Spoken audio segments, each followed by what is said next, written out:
ECOWAS has Agenda 2050, which set a clear pathway to our development goals for the region since the Agenda 2020 elapsed in the year 2020. When we look at the ECOWAS Vision 2020, it's talking about regional integration, infrastructural development, promoting the free movement of persons and goods, integrating, trade, and of course, peace and security, which has been facing a lot of challenges in this democratic decline times that we are in West Africa. So in addition to that, we will also be asking ourselves the critical questions of what are the alternatives, the short-term alternatives, the medium-term alternatives, and the long-term alternatives to ensure that the civil society sector, the development initiatives, and the constituency that we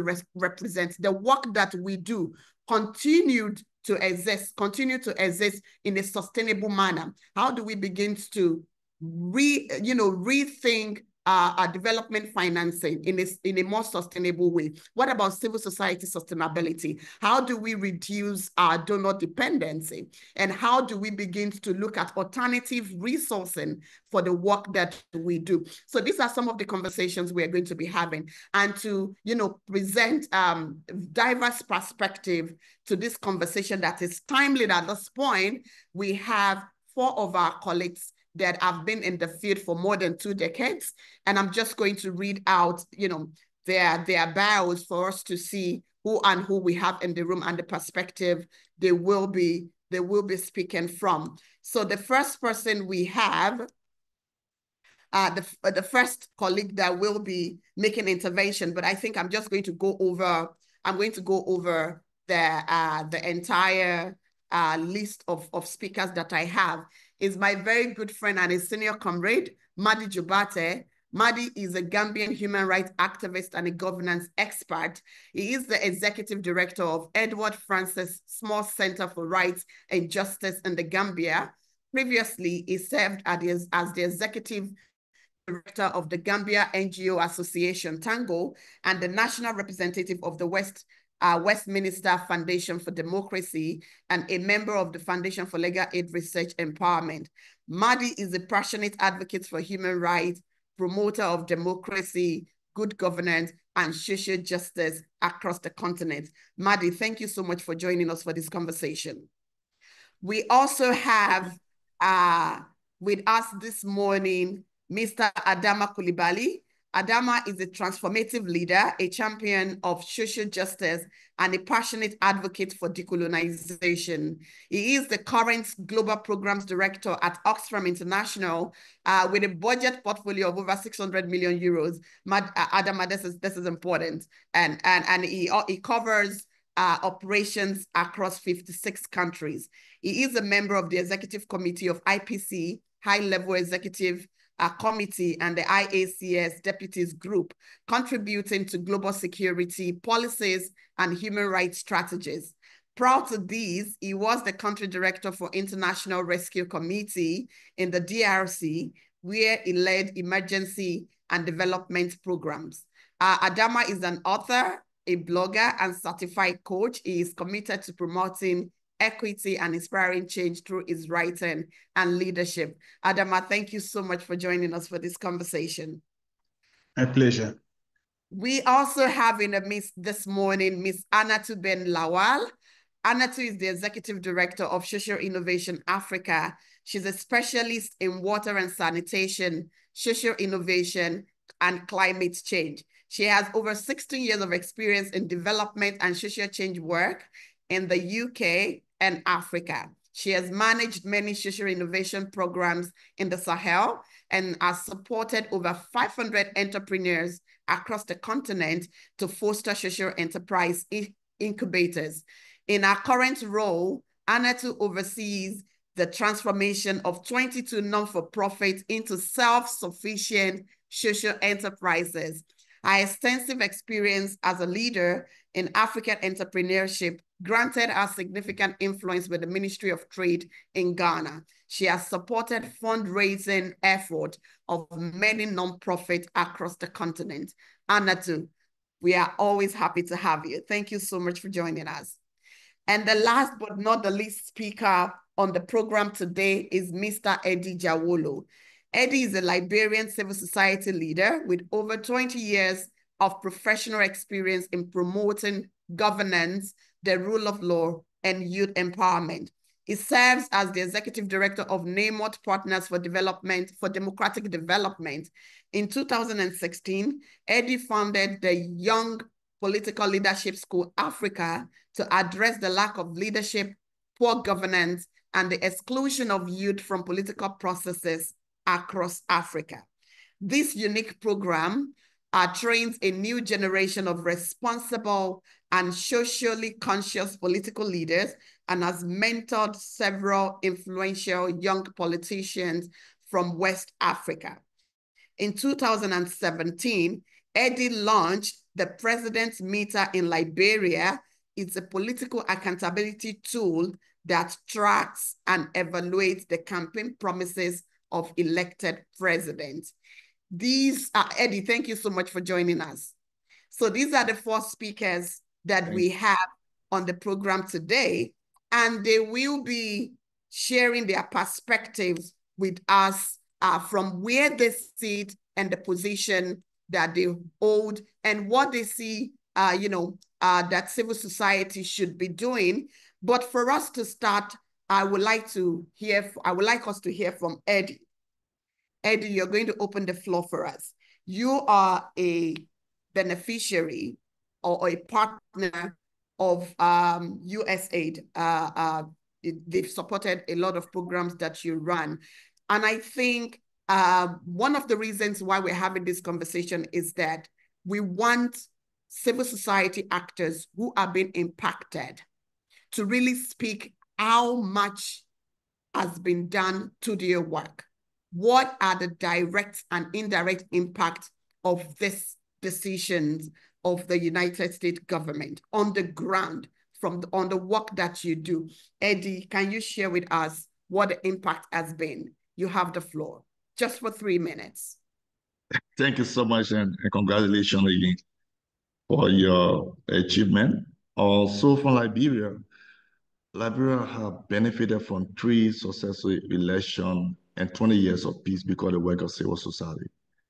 And majority of the work we do in Liberia is supported by U.S. government system, not only USAID, but the National Endowment for Democracy also just stopped supporting civil society in Liberia. So, like we have a car with our gasoline. The car is not damaged. All we need to say, how do we get gas back into our car and keep moving? You can freeze your system, but you cannot freeze our dream. And I think that you're giving us a chance as civil society who are working for our people to reorganize, rethink, and see what we can do to move forward. But we're not going to stop doing what we're doing. We're going to keep doing what we're doing with working our team, but the impact is massive. From civil society to the government, USAID support almost close to $20 million of our national budget. That go to health, that go to education, that go to women empowerment, infrastructure development has been cut off. So it's very unexpected. So it caught everybody unexpected. We had to reorganize. The National Civil Society Council in Liberia have a meeting to see what we can do as a civil society group. So we already start working, and we are coming up with a few suggestions. I will discuss and we move forward. But I think it's massive, not only in Liberia, but across many other countries around the world. Thank you. Thank you so much, Eddie. I think one important statement you made, which I need to re-echo right now, is the fact that the funding process can freeze, but our brains and the work that we do cannot. And I want to come to Coulibaly. Adama, you hold a very strategic position.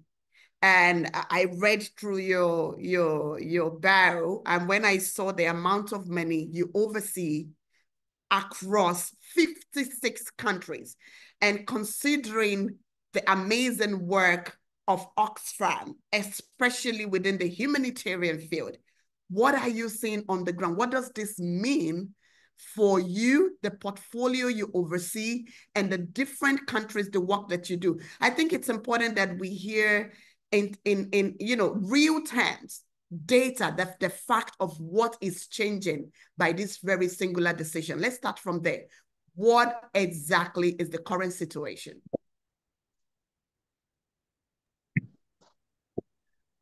Yeah, thanks a lot, Mara. Allow me to speak in French because I realize that I'm probably the only French speaker in the panel, so that at least it's a bit balanced, if you allow. Absolutely. Okay, Allez. okay.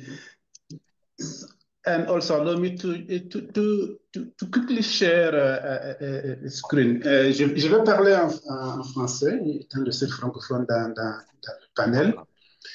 Euh, Moi, j'aime bien les métaphores, Omolara. Donc, j'ai beaucoup de visuels en métaphore et certains que j'utilise pour mes blogs. Je pense qu'en utilisant les métaphores, on arrive vraiment à bien expliquer ce qu'on veut, le message qu'on veut faire passer. Ça, c'est quelque chose que j'ai appris de ma maman. Elle n'a jamais été à l'école, mais quand elle te parle en quelques mots, voilà, ça résume un livre. Donc, j'utilise un peu sa technique.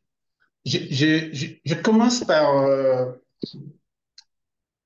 cette métaphore que j'ai utilisée dans un de mes blogs. Et comme vous pouvez voir ici, en fait, la, la, la suspension, ou bien disons le gel de l'aide américaine a exposé un système qui était déjà brisé euh, et a perturbé le financement, a perturbé beaucoup de choses. Et tu l'as dit, ICVA a fait une enquête et a démontré justement que 2 ONG sur 3 ont reçu des ordres d'arrêt de travail, le fameux stop work order, qui a vraiment interrompu brutalement l'aide. Juste quelques exemples. Au Nigeria et au Ghana, par exemple, le gouvernement, mais pas qu'au Nigeria et au Ghana, je pense dans beaucoup de pays, le gouvernement tente de combler au fait les lacunes, mais les efforts restent insuffisants. Quand je prends le cas du Nigeria, par exemple, qui a approuvé un peu dans l'urgence, évidemment, 200 millions de dollars pour remplacer un déficit de 600 millions de dollars du financement de l'USAID. Vous voyez bien qu'il y a un gap de 400 millions de dollars, donc forcément, ça ne va pas combler le gap.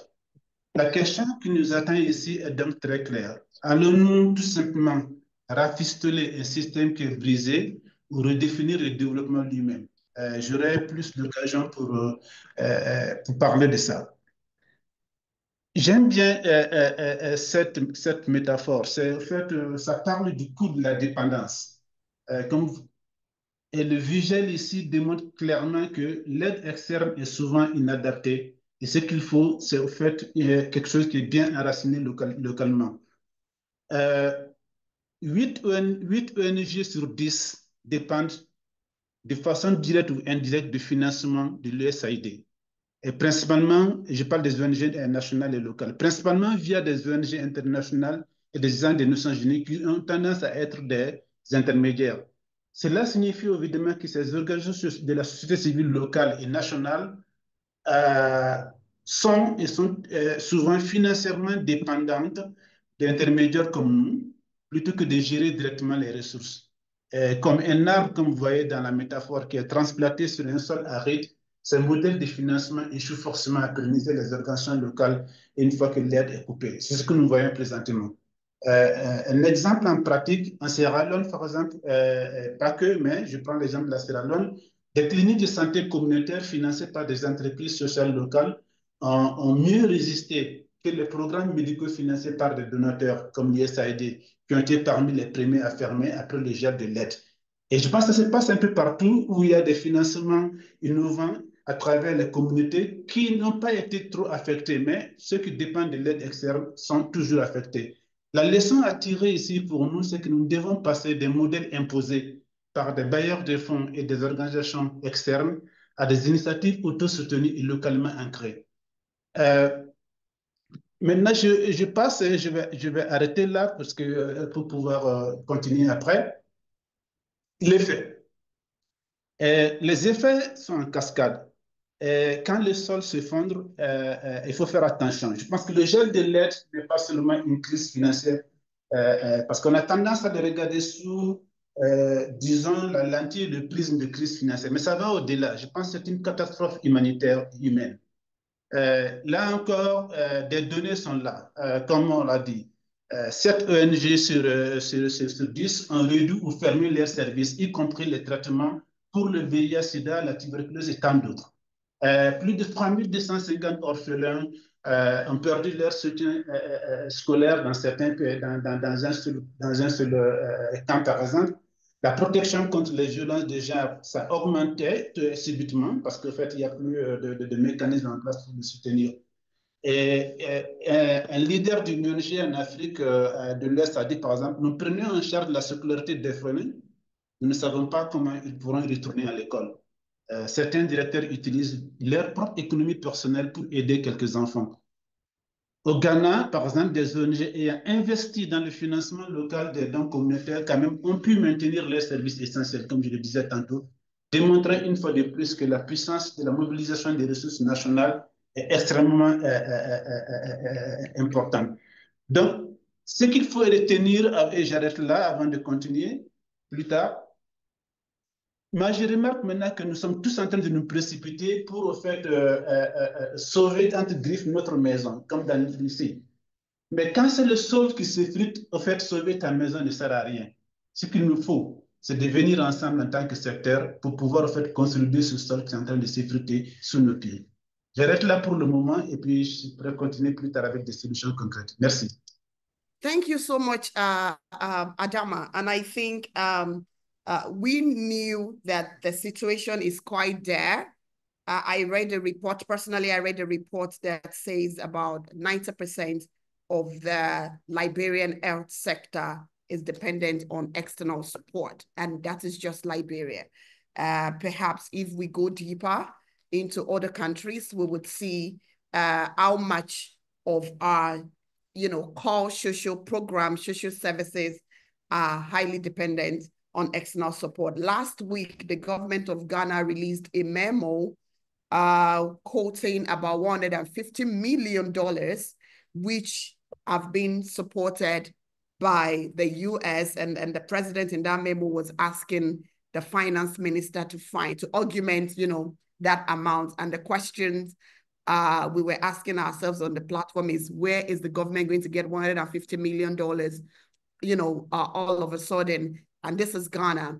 When we go into other countries that have been suffering, many of our countries are suffering across so many things, and with this situation, like you rightly said, you have just helped us to kind of put figures and names and, to where the challenges are actually biting so hard. Health, HIV, AIDS, and education. And it's interesting, you said something that some locally supported initiatives, health or education, are going on at the moment than those that are external, that have external support. And I want to come to Madi. I know Madi has been a proponent of Africa first, I should say. So Madi, you can hear what Coulibaly is saying and the feedback that my brother from Liberia also shared on how painful and how sudden, without plans, without pre-knowledge, how this has costed us so, and it's still costing us. I know what your position have been, but looking at how this came to be, what do you have to say? What do you see from where you sit? And is there something we need to expect? Do we expect more? Do we change? Do we have a 360, retrack of our steps? And what challenges does this really bring to our sustainability, not only as civil society, but Africa as a whole? What do you have to say, Madi? A lot. I know. I have to say a lot, and I don't even know where to start. But you see, certainly, like the previous speakers highlighted, this is going to be very impactful adversely because we have been structured, situated on aid since independence. And even before that, when you look at it, and so that it has become a culture. It has been the foundation of our national development. Almost all of our countries, when you look at it, 75% to 80% are dependent on aid, are funded from aid. So that at the end of the day, we are essentially at the mercy of aid. And of all those aid players, so-called donors, the US, through the USAID, have been a major player. How did we get to this point goes back to colonialism, you know, so that as these colonial powers left Africa, you know, they created a structure, a system that eventually subjected us to this kind of situation. You know, we can see, for example, the Francophone countries, how France structured, you know, even their currency, the CFA, but also how former colonies were required to essentially be within the French treasury. And, you know, and so since then, the way and manner the, you know, former colonial masters have been involved in our design, in our formulation, in our structuring of our economies and of our development plans and so on, has made us dependent on aid until now. But, you know, when we come to discuss this issue, you know, I think it is important to also highlight the facade, I mean, of this whole aid situation, because it appears when this thing emerged, the conversations I've seen is as if Africa is helpless, or aid is a one-way thing, that it is only the West giving Africa aid, or China and so on giving aid to Africa. So that we have to, you know, in discussing this issue, look at the political, legal, institutional framework of aid, and particularly to look at how aid is harming Africa, but also the false narrative that in reality, Africa is not receiving aid from the West or from the US in particular. One just needs to look at the figures to realize that US gets more out of Africa through trade, legal and illicit trade, all right, out of Africa than they give to Africa. If you look at the figures, US may be giving $8 to $10 billion in so-called aid, loans and grants to Africa, or, you know, annually. But annually, US is taking out nothing less than $50 billion out of Africa. If you go to UK, they may be giving up to $2 billion in aid to Africa, but UK is getting nothing less than $20 billion out of Africa. Similarly, if you go to, if you look at China, I mean, they may be giving Africa $2 to $3 billion in aid, but China is getting nothing less than, I mean, $100 billion annually through trade, investments, I mean, resource extraction and so on out of Africa. So that, you know, when you look at it, therefore, Africa has been a donor to the West, all right?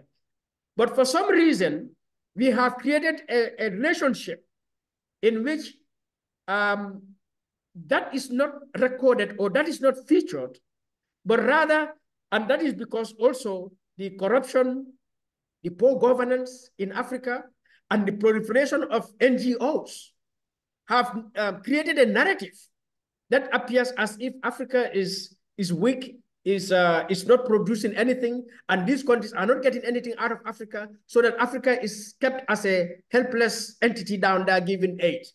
So I think I just want to say this briefly so that the conversation looks at that, but not just that, to also look at the politics of USAID, so that we cannot talk about aid, let's say from the US, only in terms of humanitarian purposes, all right, driven by humanitarian values. We have to also recognize that aid is a political tool, that aid, foreign aid, particularly USAID, is part of the foreign policy of the US, and through which US has maintained its dominance and its hegemony over Africa and the rest of the world, not to mention the fact that the USAID, in some instances also, in the name of aid, to promote democracy and human rights and so on, has initiated, encouraged regime change in many other countries, leading to destabilization and even further entrenching autocracy and corruption.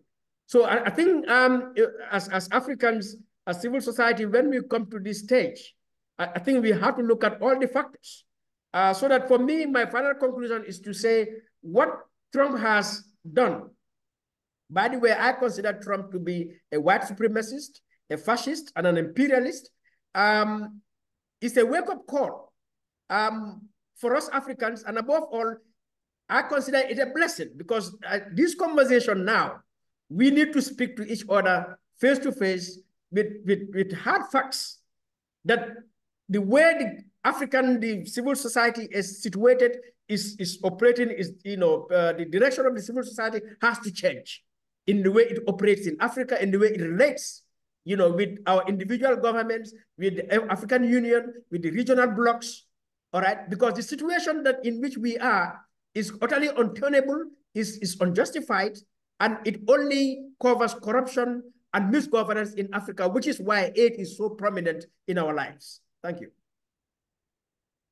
Thank you so much, Madi. And I think I did not expect anything less from what you have said, because you've been saying it for ages, even before this uncertain development happened just last month. And I hear you loud and clear, and I'm sure I'm already reading comments from our colleagues on how aid has been structured in Africa and how we have come to understand and accept that this is how the relationship should be, global, the North-South relationship should be. You also raised pertinent questions around how much of aid actually goes out from Africa to the West. This time around, we're not talking about United States alone, through natural mineral resources, exchanges, and, illicit financial flow, corruptions, and so on. You raised points around the politicization of aid support to the continent. But I mean, I love the way you concluded that there needs to be a total overhaul of our understanding and practicality of aid, of aid and development on the continent. And this is important. And I want to come to Anatu very quickly. Anatu, the figure before me, I know you also, I'm very familiar with your perspective and what you have been preaching over the years. It is not any argument. We don't need to argue that at the moment, the diaspora and remittances have surpassed the ODA, overseas development assistance across different third world countries over the years. And the figure I have right here says that in 2021, remittances to Africa totaled $91 billion, while the ODA stood at $52.7 billion. Now, that's a huge difference. And the remittances that we are talking about is mostly from individuals, giving to families, giving to friends, giving to support one initiative or the others back home. And it surpassed what was, what the Western government kind of designed within their own program to give us aid to Africa. And this is actually the figures that Madi had just questioned in his last submission, saying that when we compare this ODA to the amount of resource flights that takes place on the continent, then we can see that, it's imbalanced. Anatu, we are talking about what the alternatives are. And some of the feedback we have received from our partners, from our peers, from the constituency that we represent. In fact, I'm reading on some comments now. Some say, looking at the style of operations of USAID and some other government, Western government donors, you have to pre-finance. People are talking about the fact that they have incurred expenses. People are talking about the fact that they have paid for 6 months of 6 months, maybe consultancy services. They have paid for rent. They have paid for electricity in advance. They have paid for internet in advance. They have paid for hotel services in advance. And they don't know the fate of their, reimbursement post, as we all expected, post-March 2025. But from where you sit as someone who has spent the lot of your professional career around social innovation, what are the immediate, actions that you think civil society, development actors, people like Adama Coulibaly and Madi, and not Madi this time, my brother in Liberia, Eddie, and so many other organizations working at the grassroots, responding to live, needed services around food and humanitarian services, water, support to IDP camps, support to people in crisis. What are the innovations that we should think of in the immediate? Anatu, you have the floor. You have 4 minutes. Okay. Thank you very much, Lara. And good morning, everyone, and happy to be here this morning. I've really enjoyed the presentation of my two colleagues. And I just want to add and speak to the perspective of knowing exactly what aid has been and the situation with it, which I don't think we are unfamiliar with. As Lara said, there's no argument that for a while we've known, we've seen this, we've known we should move forward, etc., etc. Even though we did not expect it to happen this way. I also have lost potential grants, so I'm not perfect or immune to the fact that we are all in this together. And because we are all in this together, I think we need to speak with one voice for the short term. We need to speak with one voice. It's a huge gap. It was immediate. People could say we're warned, etc., etc. That's neither here nor there.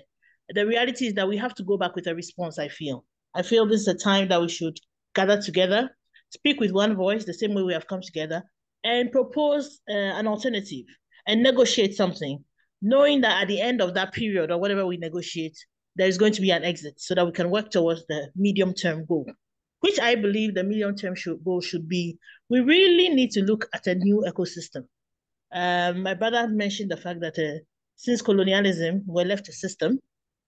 The question is why we haven't altered that system. That's also another question I want to put to Africans, because ultimately, eventually, it puts us in a weak position and makes us vulnerable all the time, so that the development we are running is not something that was formulated by us.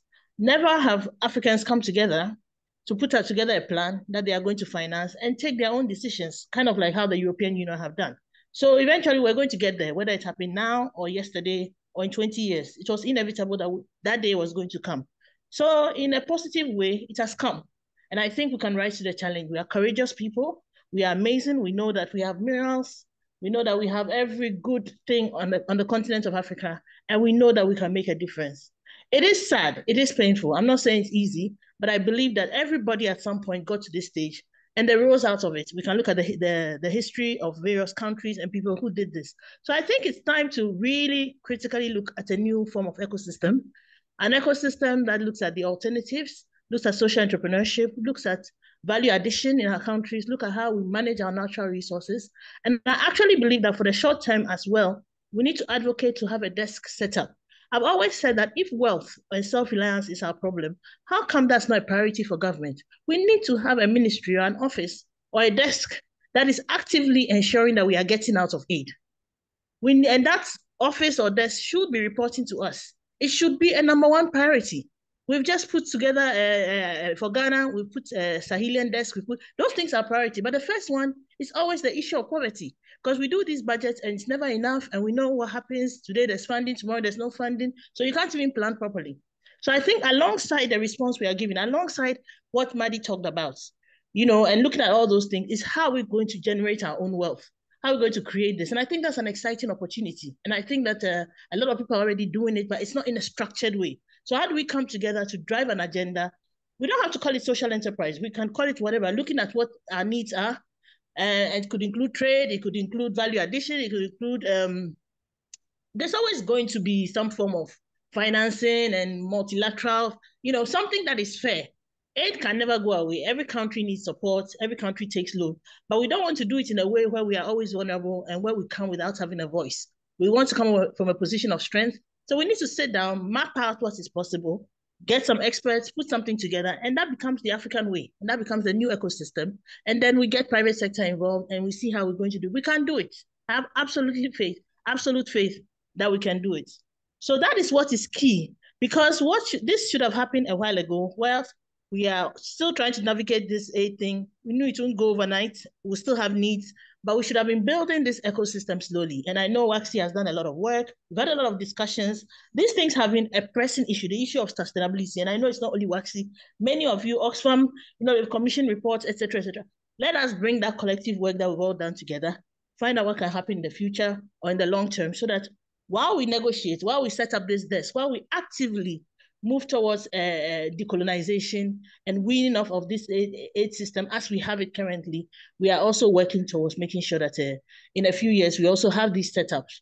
Now, the long term will be a society which is self-reliant, a society where we all know what that may look like. We want to be just like Singapore, etc., etc. But in our African way, what does that look like? And how do we get there? In Scandinavia, I worked across Scandinavia for about 4 years, and they have a ministry called the Ministry of the Future. And the ministry, that type of ministry, is supposed to be advising government and saying, these are going to be the trends, this is going to be the pitfalls, this is how we should prepare with technology for this futuristic generation. These are the pitfalls, the poverty, the issues, and things like that. So that is what is also missing, a clear strategy which has taken into account all these issues and challenges that could come. And how do we build the wealth from our natural resources? And how do we now turn this into a plan that we are ensuring that every few years is being implemented by government? And that is generating wealth and resources for us, where we have reserves, where we have all these things. You look at Norway, they found oil at a certain point. It has been well managed. So today, every citizen has ownership, etc. So we can do it. We may have come to the table late, but the good thing about coming late to the table is that you can actually look at what everybody has done, take the best out of that, add your own personal touch or what you feel is important to you, and create a new system. So that's the thing. Other people have done it. China have done it. Singapore has done it. Various countries have done it. So it's now time for Africa's own. And I think that this is what is going to cause us to come out more glorious. And the issue of innovation is also another problem. So we really need to come up with a plan and ensure that our education system is socially engineering people to be able to fit into that plan. So for instance, what are the skills that are needed? What are the tools? What are the courses? How is the world going? What do we need so that we have a certain workforce which is competitive, which is able to think outside of the box and leapfrog us into the future? It doesn't make sense if we have the plan and we are not training young people and students to be able to be in their own countries and become rich. We've learned about how China has started these enclaves where they want a billionaire every, 500 meters or whatever it is, because those people empowered will now employ those people so that the nation becomes more and more self-reliant. So we can look at all these things and they are available.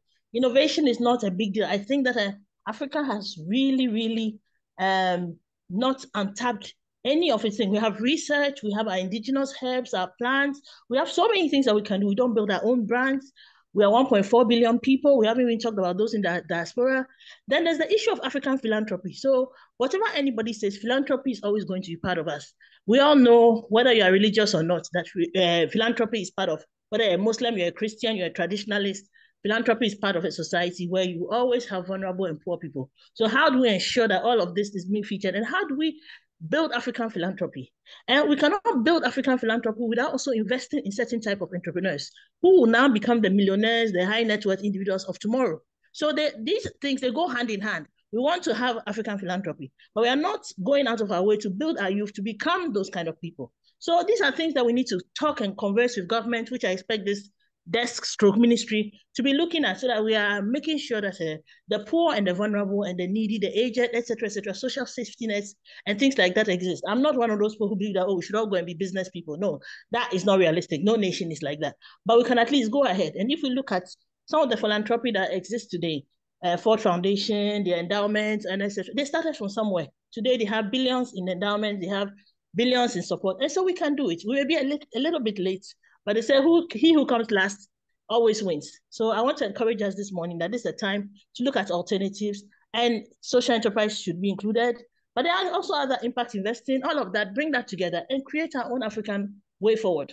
And that is my hope. And I know we can do it. I think we have enough people in this room, knowledge, power, etc., etc. And we have the resolve to do it. And so I believe that is where we are going. Thank you very much. Yeah, thank you so much, Anna, too. I mean, as expected, thank you so much. You raised very pertinent points, and I think you've been very consistent over the years. At least I've known you for about 12, 13 years, and you've been very consistent about social entrepreneurship, social enterprise innovation within the development sector, and how we can also develop. We need to invest in developing policy to guide that, because one of the conversations that we had in the past was how to create a comfortable environment for civil society actors to also become social enterprise. And we were having issues around how can a nonprofit now participate in something that generates profit. I mean, that's another conversation that we should reopen actually by the virtue of what is going on now. And you raised point around how we are managing our natural resources. I think this is very important. And Adama, thank you for sharing that report. That is a staggering 150 something trillion dollars out of the continent since 1960. That is huge. That is very huge. I'm seeing that report for the first time. Anatu, you talked about the need to redesign the ecosystem. And the ecosystem now means that we're going to be looking at the ecosystem broadly, you know, more holistically, and that is important. You talked about alternative resourcing, and I do know that in Ghana, I think it was during the first time of the former president Nana Akufo-Addo, we had the Ghana Beyond Aid. I can't really tell what became of that.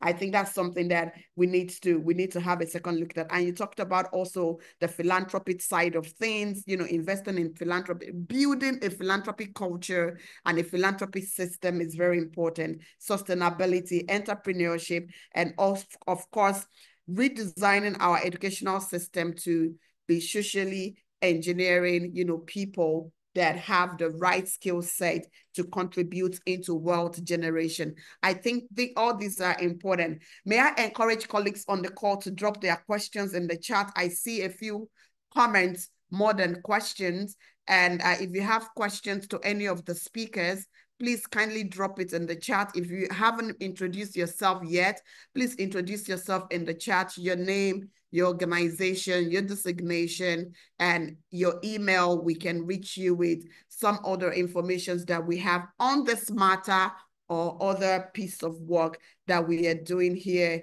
at WACC. I think, and then if you like to make an intervention, raise your hand. I will create opportunity for at least 3 to 5 colleagues on the call to you know, step in. And some of the facts we'd like to hear from you is actually how there the situation is from your end. So we would like you to speak about what these, you know, fund cut or freeze, what is doing to your organizations, your staff, the partners you work with, the constituency you represent, or the humanitarian services that you render, the services that you render to any constituents. We'd like to hear, you know, how there this is. I'm coming back to you, Eddie. And this time, being your second intervention, I want you to speak about the efforts that you're making to diversify support. I know from the report I've read, because, you know, we did a bit of research before putting this together, we have seen organizations talking about, you know, approaching other donor to bear some cost, especially staff support and some very core services they render to communities. We have also heard from other people talking about redesigning their budget, you know, something to just cushion, you know, the effect of this decision.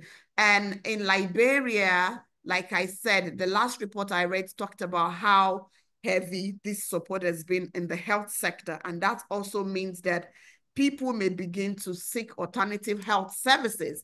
And we know what that means if we cast our mind back just to how much of challenges and impact we had with not only COVID, but Ebola, et cetera, et cetera. But I want to hear from you, what are the immediate, you know, steps you're taking to augment these shortfalls? How progressive is that, or how challenges? What are the responses you're getting from, if you are approaching other donors? What are the challenges? What are the feedback? You know, I mean, what are the feedback you're receiving? How easy is that? What steps are you taking? I think this will also serve as lessons to colleagues who are listening and not necessarily, you know, speakers, to also see whether some of your ideas are adaptable to their organizations, their context, or the work that they do. Eddie, you have the floor.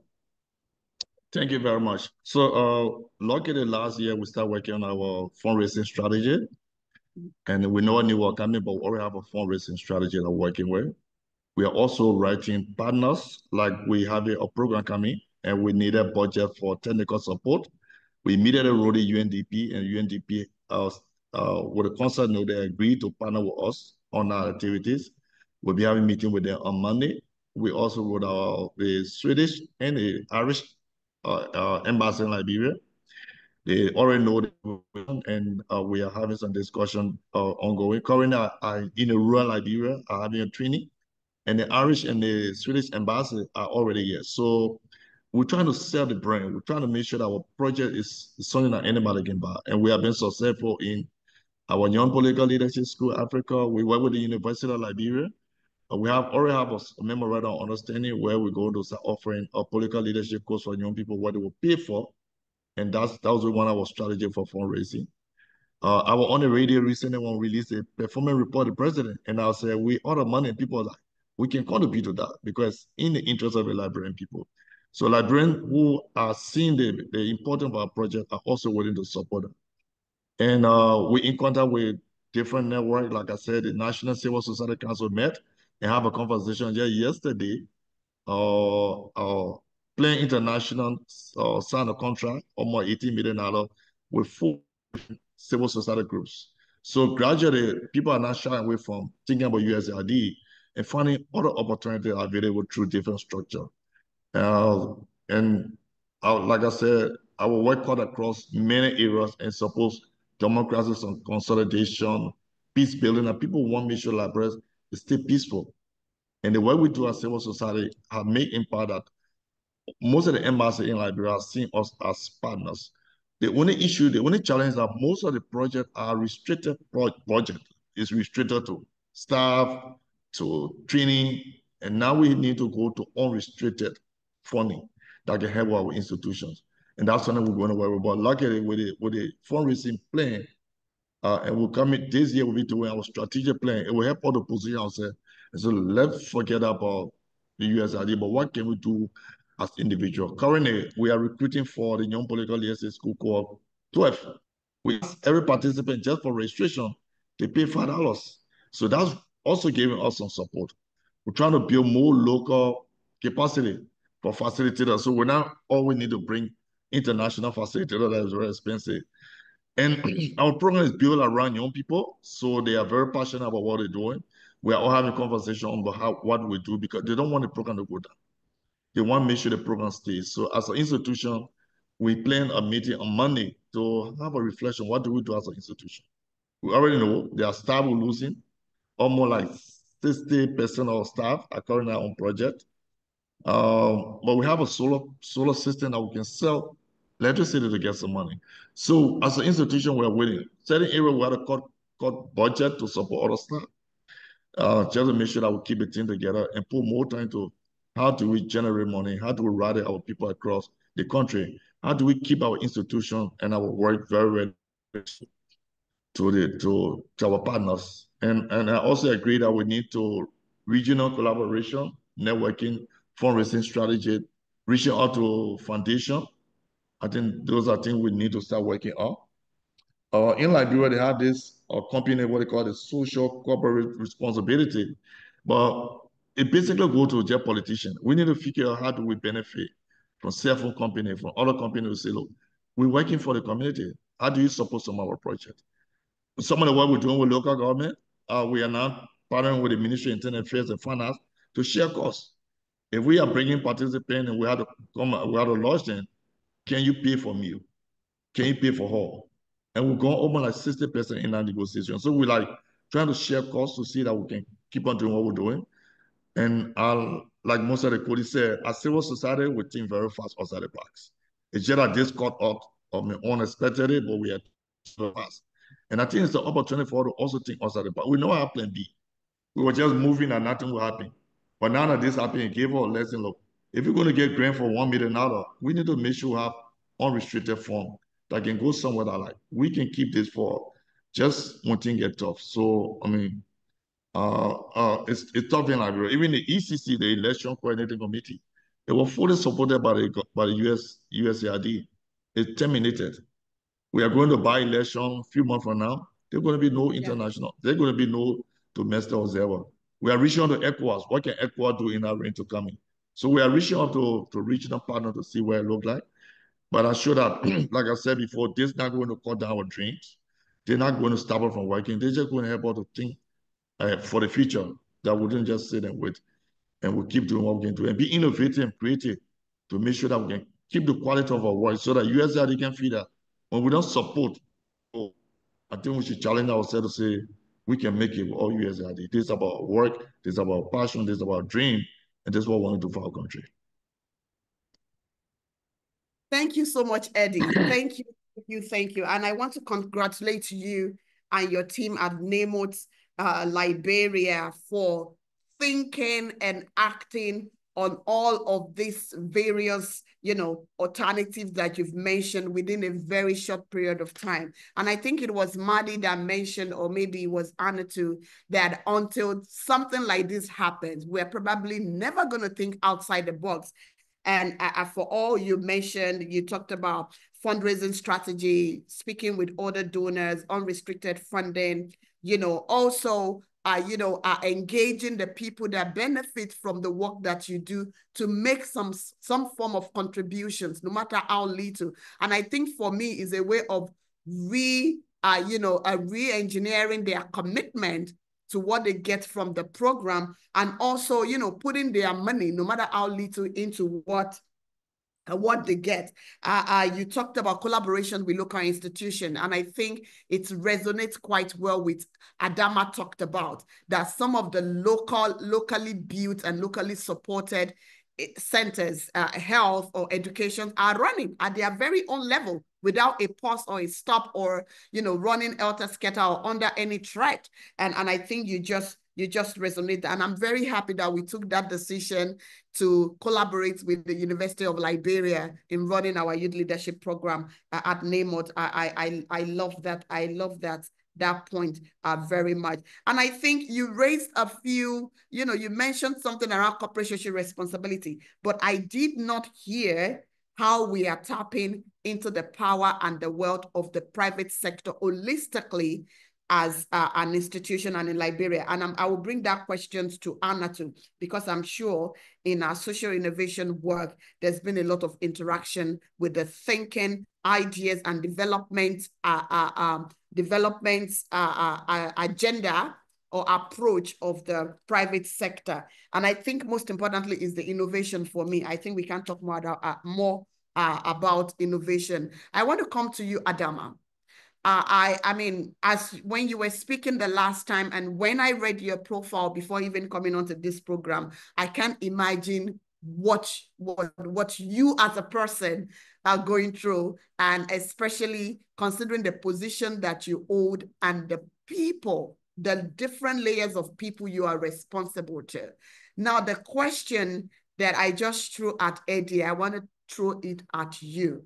As Oxfam Global Programs Director, who is facing, this march, particularly looking at the work that you do that is heavy on humanitarian services, what are the alternatives?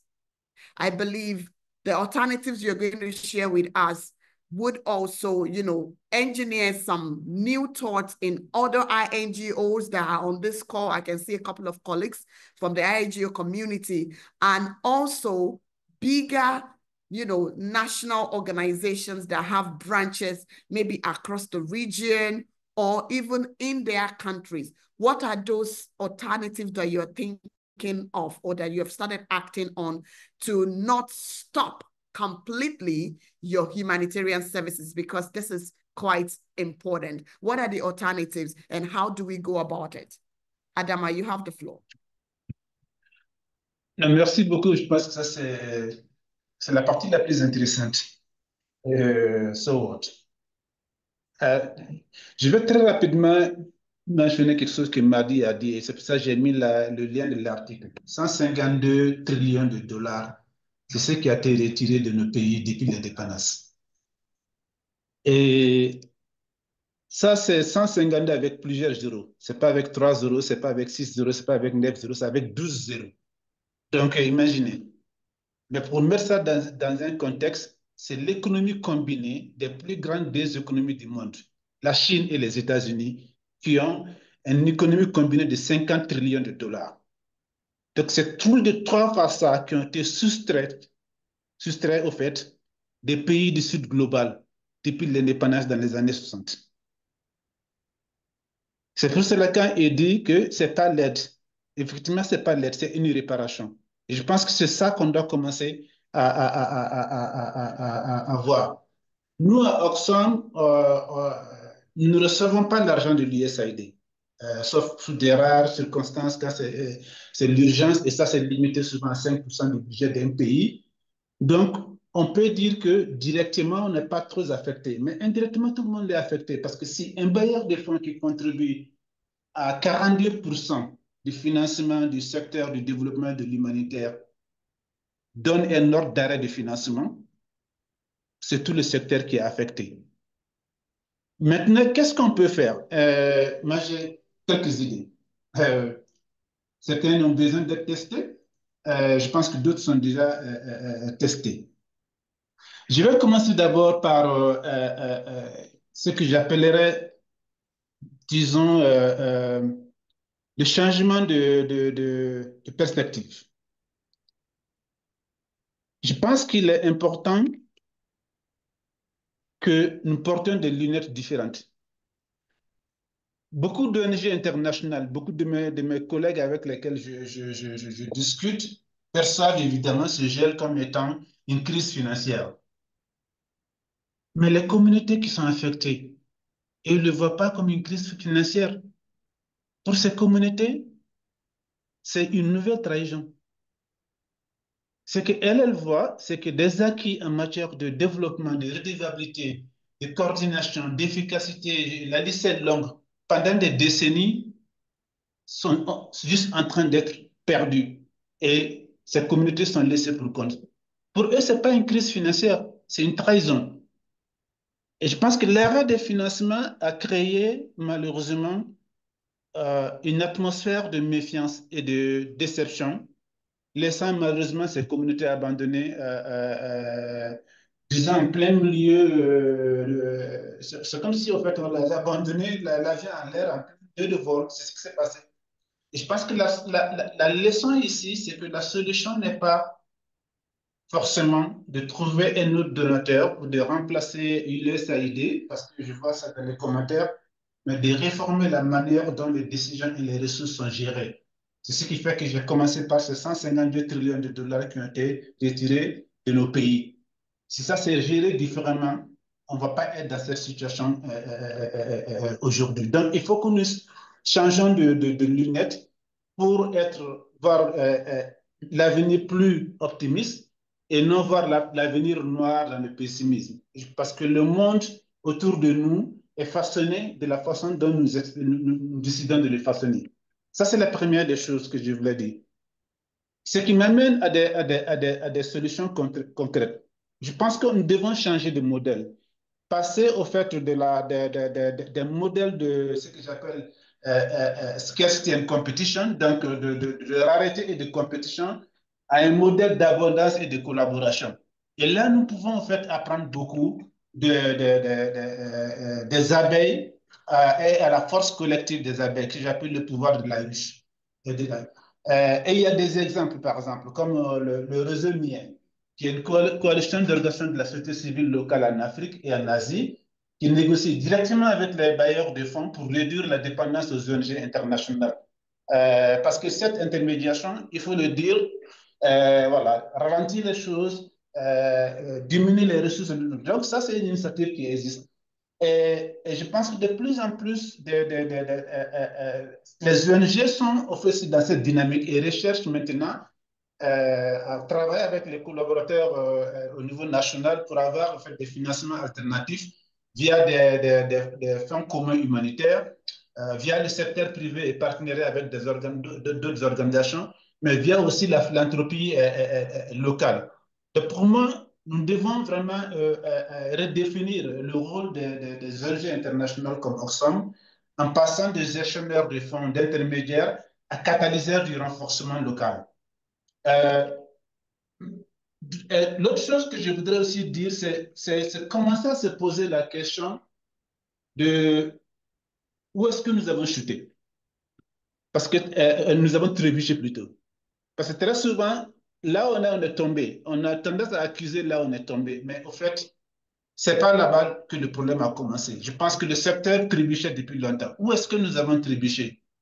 La chute de l'aide américaine, le gel de l'aide américaine n'est que la conséquence. Le véritable problème est la dépendance excessive à un seul bailleur de fonds, qui contribue 42%.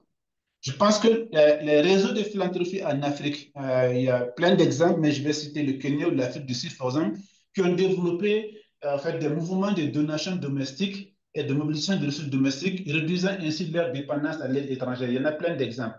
Au Kenya, par exemple, il y a ce qu'on appelle le Kenya Community Development Foundation, KCDF, qui, au fait, lève 70% de ses fonds localement. Donc, eux, évidemment, ils ne vont pas trembler parce que l'US a aidé à gérer ces fonds. Donc, pour moi, l'action nécessaire ici est de développer des modèles de financement alternatifs, soit en entreprise sociale, en coopération régionale, en mobilisation des ressources domestiques, et puis de renforcer les mécanismes de solidarité entre les organisations de la société civile locale. Et finalement, je termine par ça. Il y a au fait la suite de ce que j'avais présenté. Vous voyez ici, c'est que le pilier, on le retire. C'est le pilier USAID, mais ça va au-delà. Et on s'écroule sous le poids. Là, on a deux choix. On continue à vouloir faire tout seul. Dans ce cas, la masse va nous écraser complètement. Ou la solution que je suis en train de proposer, c'est qu'il faut voir le gel de l'aide n'est pas une fin en soi, c'est une opportunité pour bâtir un modèle plus équitable. Nous devons reconstruire l'ancien système fragile ou alors transformer cette crise en levier pour transformer, disons, le pouvoir, pour transférer le pouvoir et les ressources et le leadership aux acteurs locaux. L'urgence n'est pas de sauver nos organisations, mais pour moi, c'est de renforcer les fondations de la société civile. Et je pense qu'ensemble, nous pouvons y parvenir et nous pouvons en sortir plus, disons, plus fort, plus unis et plus résilients. Merci.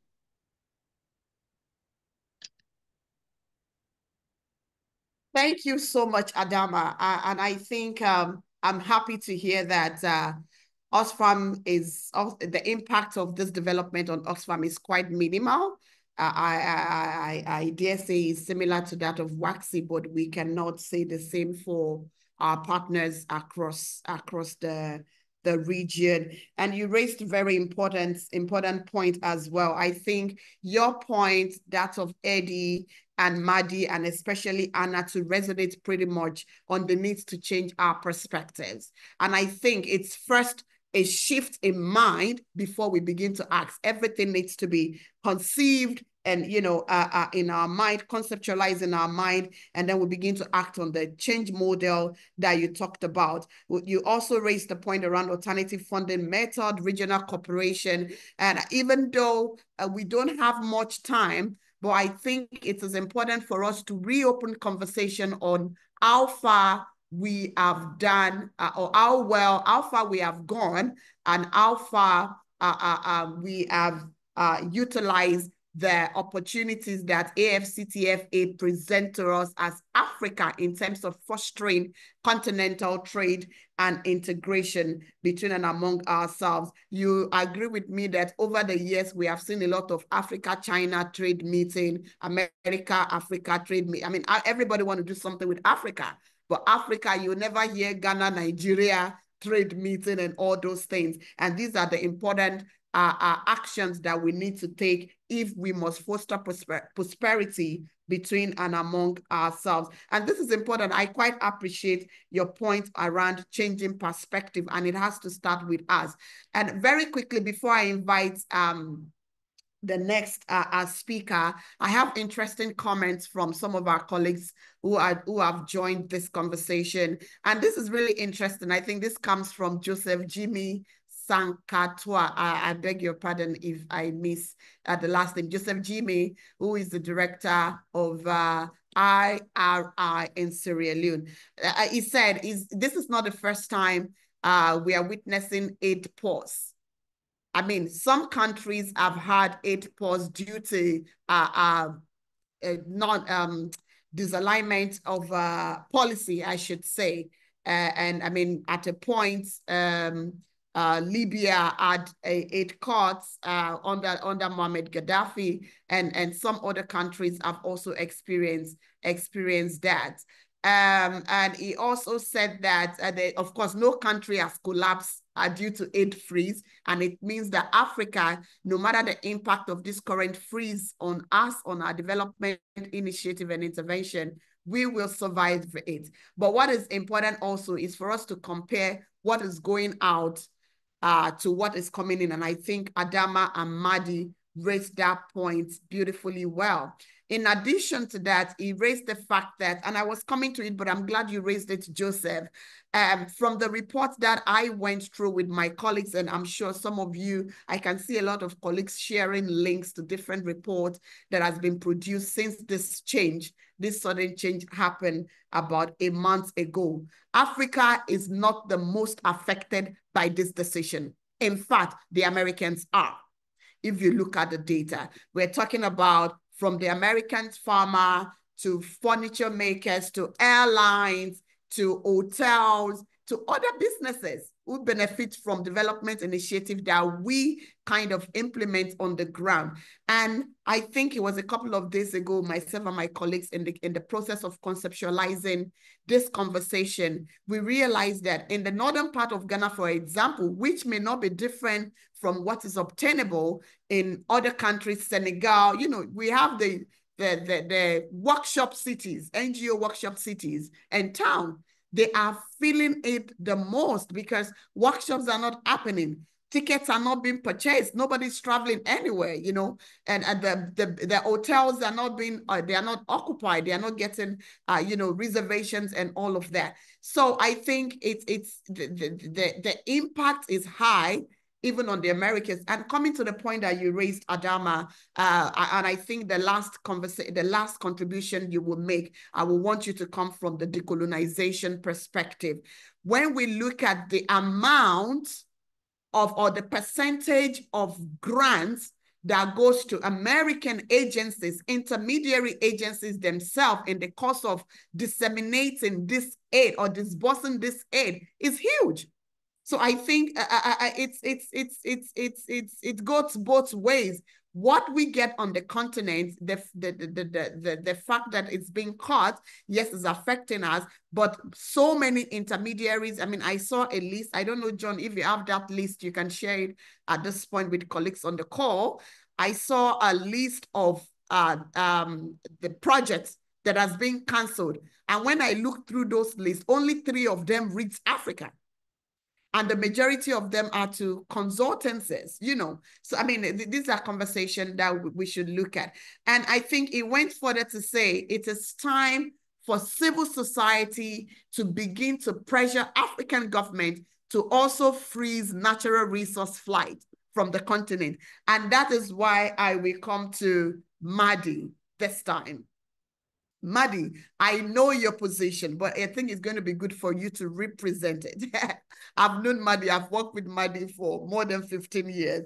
So I know what his position on Africa, Africans affair, is a very good friend. And I don't want to use the word proteges of Kwame Nkrumah. So I know what your position is going to be.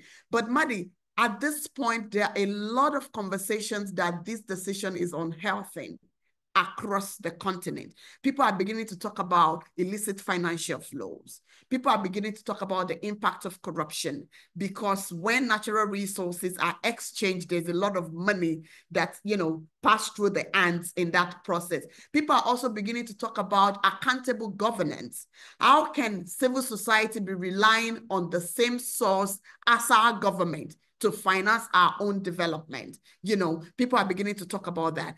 In addition, people are talking about the impact of this decision on our fragile democracy.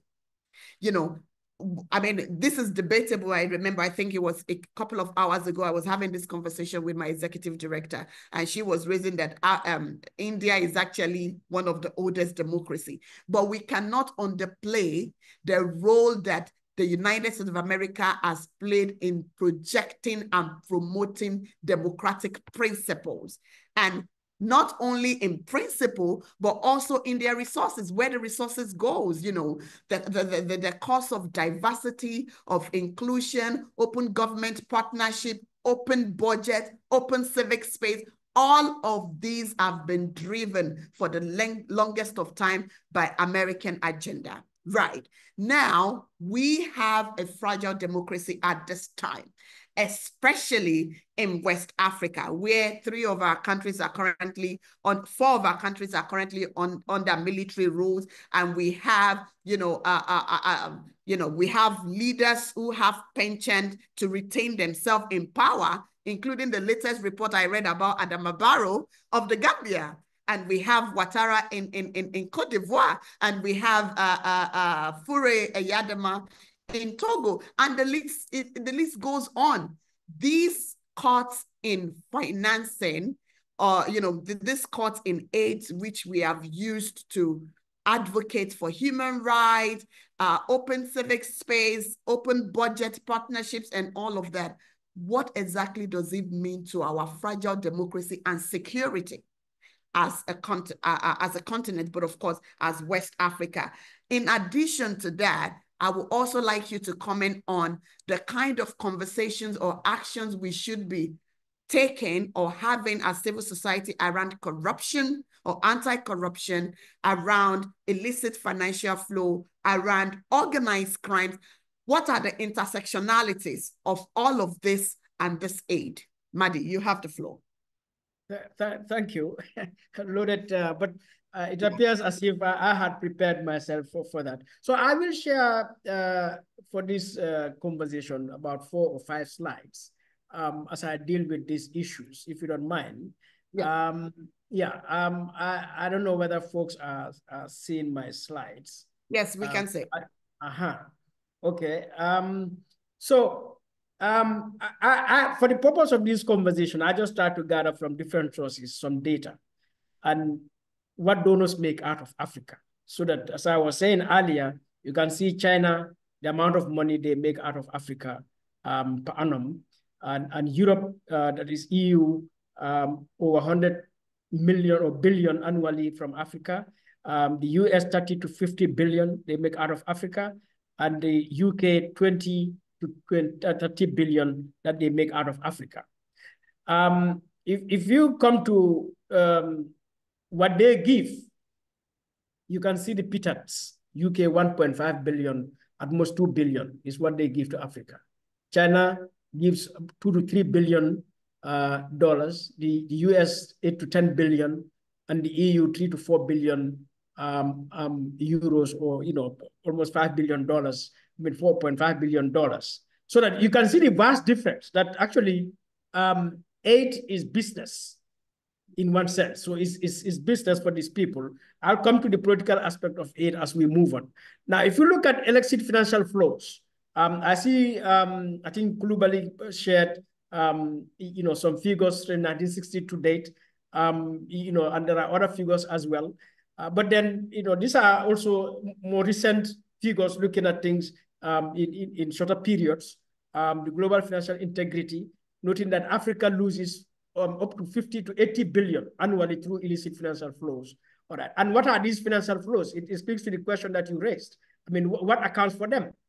Tax evasion, corruption, trade misinvoicing, and illegal financial activities. So there are multinational companies, the way they are extracting our industries, they wouldn't pay tax, and the corruption of our own officials, governments, in the way they, invoice these companies, and so many other things that they allow these people to take capital out of Africa. All right. The UN Commission for Africa also has indicated over 50 billion. If you recall now, NEPAD, when it was launched, it had said that what it needs to transform Africa was $64 billion to really transform Africa economically into a powerhouse. So that when you look at just illicit financial flows, Africa could have really transform itself to the highest level just by illicit financial flows, not to mention what we gather. Okay? And then you compare to, I mean, ODA now, what they give. All right? I mean, you know, ODA, I mean, and FDI, you can look at ODA is 49 billion, you know, 2020, 2021, 51 billion, all right? You know, 2022, they are still computing it. When you look at FDI, 2020, you are talking about 40 billion, all right? 2021, 50 billion. So that, you know, when you look at everything, it appears more is leaving Africa than you know, what comes into Africa. And so even what we get from our own people in terms of remittances, somebody mentioned remittances here. You look at the figures, you see that annually remittances double FDI and ODA put together. Our remittances from Africans outside is more. So, I mean, what is this aid about, therefore? So that, I mean, as far as I am concerned, given all the things you've said, I think it is high time African activists like us, African intellectuals, our politicians, our technocrats, our businesses, and Africans in general, to cut the crap and we confront this issue. All right, because aid is political. Look at right now what US is doing. They said they are going to cut aid to South Africa because of the South African policy on land. All right, you have a military coup, they cut off aid. You are a government that wants to challenge something, they cut off aid. So aid has been a political tool to control and dominate Africa. And not just Africa, as I said, if you go across, you'll find the same trend, you know, in countries like Venezuela or in Colombia and so on, that want to challenge, you know, the US and, you know, and the West. So, and interestingly, Omo, you see, yes. We as civil society, most of us are funded by the West. And this is the paradox, because when we had dictatorship in the Gambia, I mean, and until now, I have confronted EU officials, US embassy officials in the Gambia. I said, you people are maintaining dictatorship in Africa. And by so doing, you are encouraging corruption and the underdevelopment and the weakness of Africa, because you give aid to this government, budget support. And because our government knows I'm going to get budget support from the EU, from the US, the tax money they collect, they plunder it. The aid and grants they receive, they plunder it. So that at the end of the day, we are highly indebted, but at the same time, highly poor. I said, that's a contradiction in terms. All right? But the government is still maintained because they are able to pay salaries through the budget support that you give. So that ultimately, you maintain a certain stability. All right? Because if civil servants are receiving their salaries, a lot of the time, they can complain, but then they will stay put. At the same time, they are giving budget support to the regime, all right, to our governments. They are also providing grants to us civil society and said, promote democracy and human rights. All right, and our opposition, they give us refugee status. If we get pressed upon by the regime, they can allow you to move, you know, through the NGOs to go to the West and seek refuge, asylum. So that the situation as it is, in one sense, the West using aid is maintaining autocratic, corrupt regimes in Africa. But at the same time, also giving some little amount of money to NGOs to say, fight human rights, fight for democracy, fight for good governance. Now, how can civil society succeed? So you look at the whole of Africa, wherever we've got change, it is simply because citizens got up and do what they are supposed to do. But our CSOs cannot trigger democratic change because they both receive, that is the regimes and the civil society, both receive aid from the West. But more aid is coming to the state, and the state is using that, you know, to provide all these goods and services that in one sense, you know, maintain them, all right? So that we, the civil society, even though supported by the West, but not at the extent to which we can really trigger a change or promote a sort of civic education or political awareness capable of a level that it would bring about change. So ultimately, the change that happens in Africa, it is the ordinary people who make it happen with political leaders who want to sacrifice. For example, in Senegal under Ousmane Sonko, or what, look at what Bobby Wine is doing in Uganda. All right. And so Bobby Wine gets favorable mention and collaboration with the EU and the US. But the EU and the US are still maintaining Museveni through budget support and ODA and FDI. So at the same time, you know, while they are doing that, you support civil society and the so-called opposition. So this is the tragedy of aid in Africa. So that at the end of the day, it only maintains a weak Africa. And ironically, that Africa is what is the source of wealth for most countries, in the West in particular, whilst Africans themselves get poorer and poorer and poorer. Now, this is a matter for you and me as African intellectuals, African technocrats, African activists, all right, African politicians, to be honest and, you know, to be bold, to be courageous, all right, and confront this.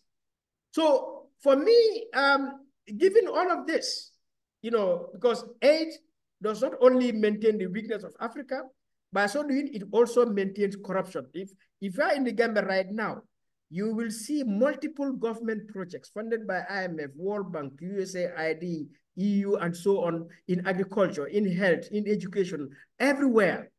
What it has done is it has generated another elite, you know, project elites, you know, who you would find in big SUVs, paying themselves massive salaries. And then at the end of the day, you go to our communities, education, quality of education is poor, access to basic services are poor, food insecurities all over the place, health indicators, everything is just poor. So what it is doing is creating a very corrupt elite, and, you know, including us as civil society, because we all depend on that aid to be that kind of, a privileged elite that exists in Africa. So for me, really, we have got to a point that the conversation should go at the level of the UN, AU, and ECOWAS and regional blocs, that we need a united Africa. Nkrumah had said this: Africa must unite or perish. I think every day, the evidence of that demonstrates itself. Every day, the evidence of that demonstrates itself. Because thanks to this aid, today in Africa, you have all sorts of military bases, foreign military bases in our lands. All sorts of foreign multinational companies in extracting our industries to our detriment, destroying our environment. And it's shameful. But we have to do that, unite. Now, Africa can fund itself. The evidence is there. Whether it's, you know, we just see how much money these people make out of Africa and so on. So how do we create sovereign wealth funds? Somebody mentioned, I think, Sweden or Norway. Those countries created sovereign wealth funds through which they finance their development. And in our case, the wealth is so huge. You can imagine the sovereign wealth funds we can create, you know, it cannot be, Qatar or Kuwait or Saudi would be not incomparable at all. All right. But also, if it comes to civil society, I think we need civil society. All right.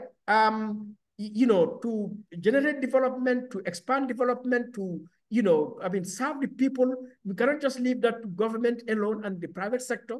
But to do that also, it is important. I think Anatol mentioned the issue of private sector and philanthropy. How do we promote philanthropy? So that when you look at the Gambia, and I'm sure it is the case in all of our countries, you realize that 75% at least of all CSO funding is from external sources. Our private companies, our business people, our, you know, rich people are not giving aid, you know, funding to civil society. But to make that happen, we have to create incentives for it like the West have done. How do we create tax concessions, tax rebates, so that people are encouraged to give aid to civil society? And I hope civil society would be also more transparent and accountable when that happens, all right, which includes government itself. How the US Congress provides aid or funding to US CSOs is what African governments also have to prioritize. How do we give support to our local CSOs as it is? But again, you know, within the context of zero tolerance for corruption, we have to do a lot of research and documentation of our extractive industries. I look at the figures, amount of money coming out of Ghana from the gold, from Sierra Leone, the diamonds, you know, the copper in Zambia, I mean, and the minerals out of, I mean, DR Congo and so on and so forth, is immense. But how much do we know as civil society ourselves? Even though you got a lot of civil society organizations into extractive industries. But above all, we have to promote democratic governance. I think what I have in Africa, a lot of our CSOs are engaged in service provision. All right, service provision. We are doing awareness creation. We are doing capacity building for police officers, for women, for children, for farmers. I mean, we are doing, you know, creating projects to provide food and, I mean, education and healthcare to our people. But very importantly, African CSOs have to get into policy and legal and policy institutional frameworks of their country so that there is democratic governance. Because at the end of the day, civil society cannot replace government. That's the reason why government exists. So we cannot be, you know, be alternative governments, you know, in our own countries. And to make, therefore, our governments function, we have to get into policy advocacy in a very, very strong way. And I mean, WACPODIS has raised a lot of those issues and initiatives. We have to expand and so on. But my final point, Omo, is as Trump is saying America first, Africa has to say Africa first. Africa first. Unapologetic, uncompromising. Africa owes nobody on earth any explanation, any permission, any, you know, approval for us to do what we should do. All right?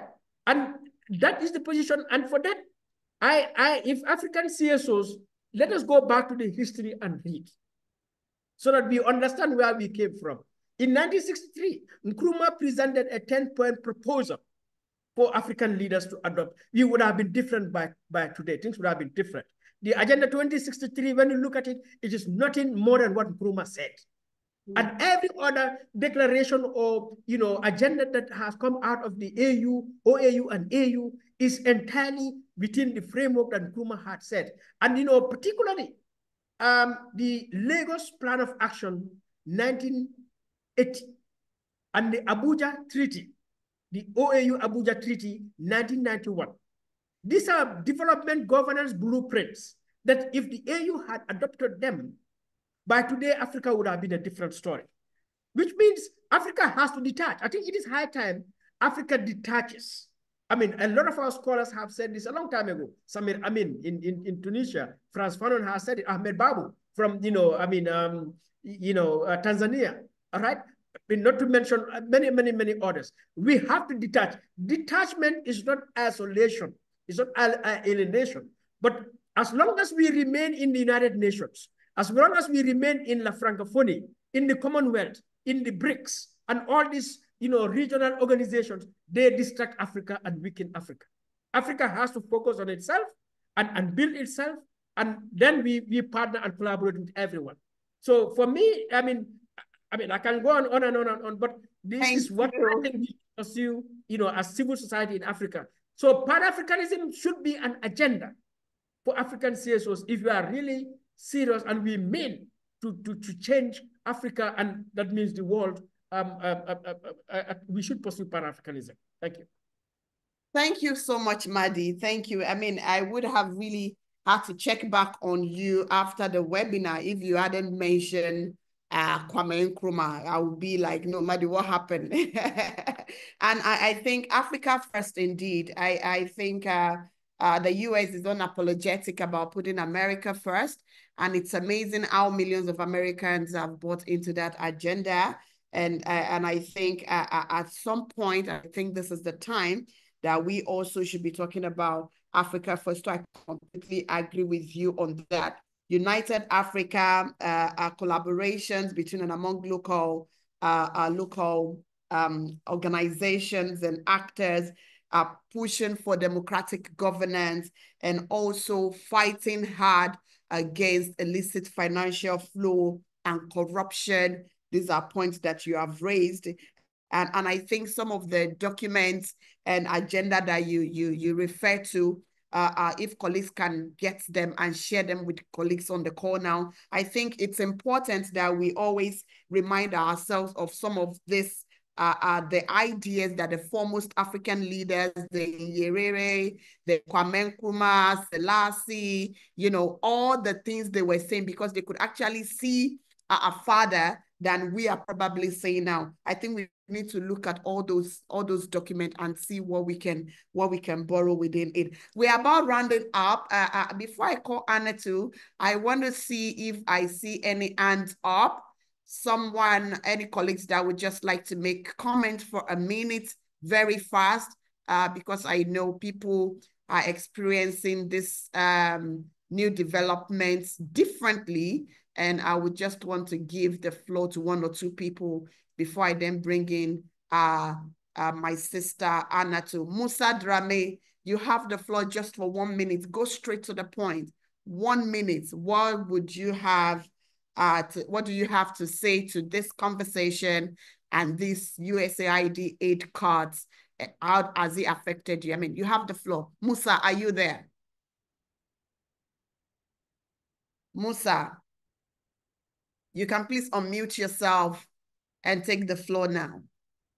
I see your hands raised. Okay, I think Musa is not close to his gadget. So Anatu, any other person have raised the comments in the room, and they align on the chat, and they align with the perspective that our speakers have shared. Let me come to you. Hello. Fantastic. Hello. Musa, crazy. Allô, oui, mon micro n'a pas été activé par voilà, l'administrateur, c'est ça. C'est bon. Vous m'entendez? Oui. Voilà, merci beaucoup vraiment pour l'opportunité offerte à tous les participants, notamment aux acteurs de la société civile, pour justement participer à cette réunion, une réunion très très importante, d'une brillante actualité. Maintenant, par rapport à l'exposé de M. Diabaté Madi, je trouve globalement toutes les interventions très bonnes, mais j'ai des réserves par rapport à ce que Madi a dit, parce qu'apparemment, c'est comme si nous sommes en train de nous apitoyer sur notre sort. C'est comme si nous sommes en train de montrer un peu le misérabilisme de l'Afrique par rapport à la corruption, par rapport à la pauvreté, par rapport à beaucoup de choses. Ça, c'est des faits qui existent ici depuis très longtemps. Souvenez-vous, les premiers présidents africains n'ont fait que perpétuer la politique coloniale, etc.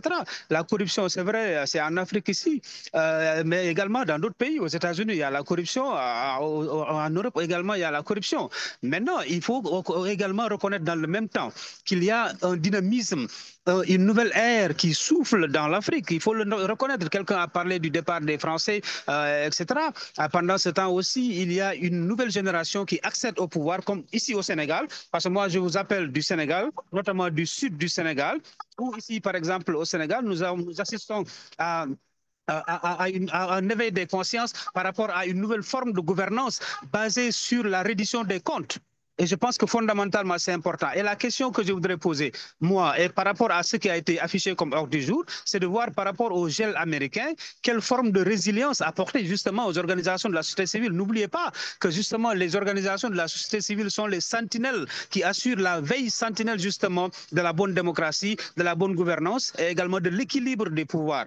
Et justement, si l'aide américaine est retirée de ces organisations de la société civile, ça pose un problème maintenant de moyens de perpétuation de cette veille, parce que tout simplement, ça a été brutal. Ça a été brutal. Et maintenant, ma question, c'est que est-ce qu'il y a une possibilité, par exemple, avec WACPODIS et autres partenaires, quelle forme de résilience, soit un appui de transition permettant de traverser ce désert-là, parce que c'est une situation compliquée pour les organisations. Il y a des charges fixes qui sont là, et ça va impacter. Voilà, donc je termine pour dire que ça va impacter, bien sûr, sur le fonctionnement des organisations. Thank you for your cooperation. I need to cut you there. I think I got the question. I need to cut you there. Thank you so much. Let me invite Okoye. Okoye, you have just less than a minute, actually. Less than a minute. Okoye, you have the floor now. Then I'll go to the next person. All right. Thank you very much. The panelists have done some good justice to the issue on discuss. Mine is just to say something about what Madi said. Thank you so much, sir, for the insight you laid. I think we have to start looking inwardly as to how do we fund into our NGO needs in the country. How do we source? How do we get incentivize the country, the organizations in country? I mean companies to be able to find a way to make profits and also support the aid process in the country. And also, we also need to see how do we tackle corruption in our government? How does CSOs mount pressures to keep on making sure that we have recorded a reduction in corruption? Because if you don't have corruption, we'll have development. We may not have to depend on external aid to solve our problems. So basically, these 2 points are my points, but just to reiterate the fact that CSOs should mount pressure on our governments to see how the taxation process will encourage our oil companies, our big companies to be able to get tax rebates so that they can be able to give to the NGOs to be able to do work. What we are currently enjoying in Africa is other people's tax. So why don't we generate tax from our own place and be able to do that much work? Thank you so much, and thanks for the opportunity. Thank you, Okoye. Thank you so much. Emil, you have the floor. Emil, you have the floor. Emi Bella, you have the floor. Yeah, thank you so much, Lara. Actually, there is so much to say about this topic, but I'll keep it brief in the interest of time. Just sharing the insight from the African Development Bank, which I'm actually joining from. The discussion actually is ongoing and has been ongoing because there has not been some proactive measures to kind of counter this issue of U.S. Cutting the aid. But the African Development Bank has actually taken some measures because, as you know, most of this aid coming to Global South also goes to the national budget. And the African Development Bank has actually recently approved a $20 billion called the African Financial Stability Mechanism, which is actually going to it's hosted by the African Development Bank, and it's going to kind of contribute to potential debt crisis by providing concessional loans to members countries, focusing also on preemptive measures rather than bailout. This is actually a measure that is going to help most African countries, and again, it has been identified as a way of anticipating this measure. So overall, what I just wanted to say is that if we want to get rid of this and we want to actually make sure that this doesn't affect most African countries, there's a way of finding solutions within Africa. And I like what Madi Jabet said, and focusing on Africa, and that will be the solution. So I just wanted to kind of pause here, and of course, I'll be happy to contribute again on different panels on this topic. Thanks so much. Thank you so much, Emil. That's an interesting contribution, and I think we need to get more information on that. Thank you so much. William, just 1 minute. Thank you very much. Yes, I'm very grateful for the presentation. I think what should be done is that we should come together as a force. We should come together in unity, because the aid we have been talking about giving to Africa, I see it as a bait that you use in catching the fish. Imagine USA will tell you they are having a project in Nigeria, in Africa, and go to some of these rural communities. Imagine you'll be hearing them building a borehole, and they will tell you this is an international program. So it's just a bait. And all the money that we invested in Africa, where has it gone to? Have you ever seen the visible structure or impact investment USA, international communities have done in Africa? So it is an eye-opener that they have not done anything. And taking the aid from us is a good opportunity for us as an Africa to come together and build Africa together. I think it's just an opener that we should come together. We can do it by ourselves. And when we start doing things by ourselves, we'll get it right. Thank you. Thank you. Thank you so much. At this point, I would like to take Mamadou, and Mamadou will be the last intervener from the audience. Mamadou, 1 minute. Ok, merci madame, merci d'avoir accepté de donner mon opinion. Je suis Mamad Siré Ndioum, depuis Guinée-Conakry, où les acteurs de la société civile sont kidnappés comme des animaux. Si je prends un exemple, le dernier cas qui s'est passé avant-hier à 4 heures du matin, Abdul Sako, le coordinateur du Forum des forces sociales de Guinée, a été kidnappé. Ils ont même défoncé le plafond de la maison pour descendre, le prendre dans la maison. Et actuellement, on ne sait même pas où sa destination. C'est très inquiétant pour les acteurs de la société civile guinéenne. Donc, Dans ces cas pareils, comment est-ce que la société civile guinéenne ou la société civile de façon générale peut intervenir pour lutter contre la corruption avec un tel régime? Ça, c'est un. Deuxièmement, vous avez parlé, le panéliste a parlé de notre indépendance, de l'indépendance des organisations de la société civile, c'est-à-dire de se désolidariser complètement des organisations internationales. Quel mécanisme qu'il faut mettre en place pour atteindre à ces objectifs? Je vous remercie, madame. All right. Thank you so much. Thank you for all your comments and your contributions and the questions. There's been a lot of question around how can we come together? How can we better benefit from our taxation process? How can our local industry have tax rebate? And I think how can we tackle corruption? And how can we minimize government's overheads? Our governance on the continent is one of the most expensive. I have been to the West. I have met with Western politicians. I have been to their offices. I've been to a few parliaments, and they are in no way close to what we have on the continent. So we need to reduce the cost of governance.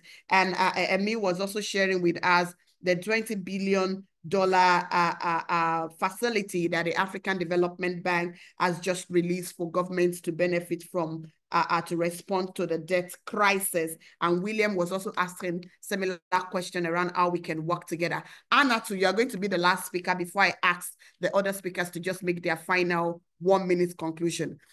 The point I would like you to speak to, we've heard a lot around the need for African philanthropy, around designing our own sovereign wealth. We've heard around local resource mobilization. We've heard around tapping into the corporate social responsibility, partnering with the private sector, benefiting from the provisions and of AFCTFA. All of this, what does it mean at this material time? How can and where can? What are the steps? What are the lowest hanging fruit that we should be, tapping into immediately to see all of this? I see a lot of civil society organizations also talking about advocacy, advocating for someone else's money to be released to you. What about your own money? Where should we be directing our advocacy at this material time? Anatu, I think in 3 minutes you can do that, and then we can close this conversation. Anatu, are you there?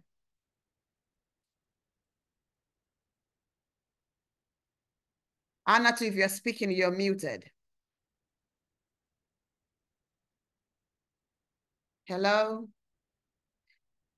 Okay, whilst we are waiting for Anatu to respond to that question, Joseph, I saw your hand.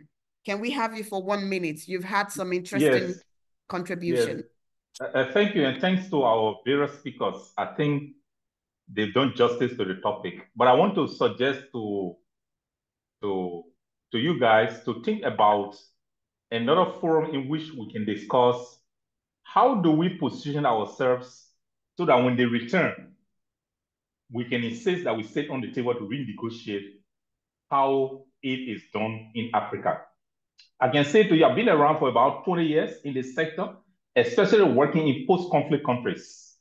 What we dealt with 10, 15 years ago are the same things we are dealing with even today. So in my view, there's still a lot that needs to be done though, but I think because we have not had the opportunity to have a say in how the aid architecture should be designed to fit our context, we're still following through on what they want us to do. And I think it's important moving forward that we insist on what is it that we want them to support, in my view, and not necessarily what they want us to do. Thank you. Thank you so much, Joseph. Thank you. I think this is important. When they come back, hoping they come back by April, we need to renegotiate. We won't just go into business as usual. I think so. I love you. But we need to be prepared. We need to be prepared before they come. If not, they will take us unaware. And I completely agree with you. I hope we're going to have a second round of this conversation sometime. But what I haven't seen most, whilst we're waiting for Anna to come back, is that I'm not hearing much from our government. I know the majority of them are affected, but I'm not, whether they are speaking to themselves, so I should use the word allegedly, whether they are speaking between and among themselves, I'm not aware. But I think this is the first West African conversation on this issue that I am a part of. And I'm glad that WACC created that platform to have the conversation for us to vent on how we are affected, what we need to do in the short, medium to long term, and looking at the holistic, aid architecture generally, like you talked about, and the need for us to renegotiate. That's fine. Anna, too, if you are in the room. If not, I want to invite Eddie to give his final word for 1 minute. What is your takeaway for 1 minute, your final remarks? And then I come back to Adama, his final remarks, and then Madi. So Eddie, you have the floor, your final remarks as we round off this conversation. Thank you so much. I think it's a very good platform. I mean, rich knowledge from across the panelists. I would just think I agree with Sang to be having a plan B just in case they come out what they will do. Because if you actually look at Liberia, you will have a USA grant for 50 million, and they don't even spend correct 1 million.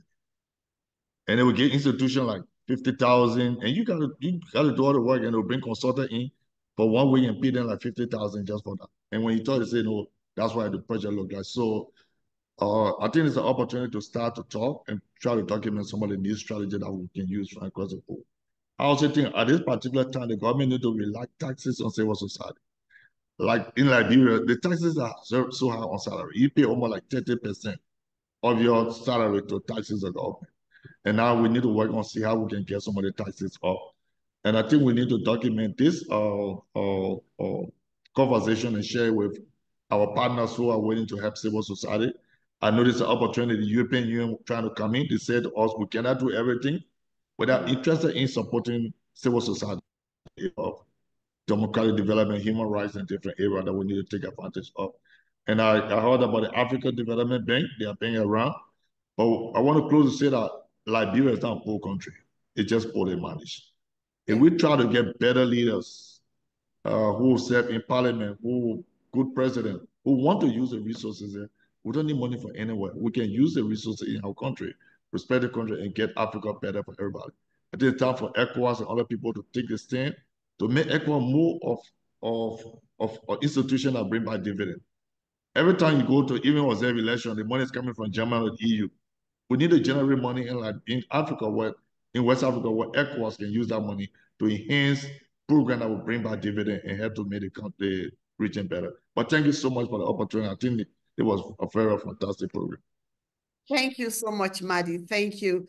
Koulibaly, I see you've made some very good remarks in the room already, and I'm sure colleagues have read it. And just to add to your point, the first point you raised around leveraging our natural resources, I read, was it 2 days ago, Malawi has imposed temporary ban on the export of all minerals effective immediately. That's speaking so loud. So Koulibaly, you have the floor, 1 minute, final words.